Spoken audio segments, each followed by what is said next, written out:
J'ai envie de créer une offre de service digital, mais je ne sais pas par où commencer. Bonjour à tous, je m'appelle Grace Malanda et je suis formatrice et mentor. J'aide les entrepreneurs à passer de l'idée à la page de vente. Pour répondre à cette question, je vous invite finalement à suivre ces 3 étapes. La première, c'est définir la promesse. Quelle est la promesse que je souhaite réaliser au travers cette offre de service? Et pour ça, l'idée, c'est de définir finalement quelle est la problématique de son audience, mais pas n'importe laquelle. Une problématique qui est tellement importante que les gens veulent payer pour la résoudre. Donc définir sa problématique de manière très claire. Je ne vous invite pas à embrasser des thématiques qui sont très larges, type créer une activité. C'est bien, mais c'est trop large. Je vous invite vraiment à limiter. Créer une activité en ligne, encore plus. Créer une activité en ligne dans le domaine des cosmétiques. Vous voyez, plus vous allez affiner votre promesse, plus vous aurez un impact fort auprès de votre audience. Et ensuite, l'idée, c'est de se dire, est-ce que mon audience est prête à payer le prix pour cette promesse? Donc ça, c'est la première chose. Ensuite, la deuxième chose, c'est tout simplement de tester.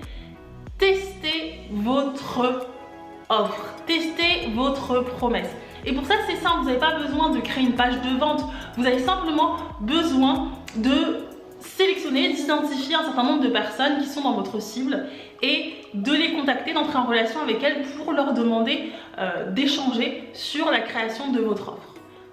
Ça ne mange pas de pain, c'est gratuit et généralement les gens sont très ouverts à ce type d'approche. Donc je vous invite à aller sélectionner ces personnes, à faire un entretien soit téléphonique, soit sur Zoom et à lui poser un certain nombre de questions, notamment concernant votre offre pour voir si finalement il y a une réelle adhésion à votre offre vis-à-vis de votre cible. Et ça, pour moi, c'est essentiel pour valider la suite, notamment la 3e étape qui est tout simplement la création de la page de vente. Et finalement, la page de vente répond à l'ensemble des questions que nous nous sommes posées. Et pour avoir encore plus d'impact, ce qui va être important, c'est vraiment prendre en compte les retours de vos clients potentiels pour utiliser leurs termes directement dans votre page de vente. Et là, vous bouclez la boucle. Selon moi, c'est tout simplement les 3 étapes pour commencer à passer de l'idée au projet, de l'idée à la page de vente. Et toi, dis-moi en commentaire où tu en es. Est-ce que c'est au stade du projet? Est-ce que c'est bien avancé? Est-ce que tu as réalisé des tests ou est-ce que tu l'as lancé? Où en es-tu?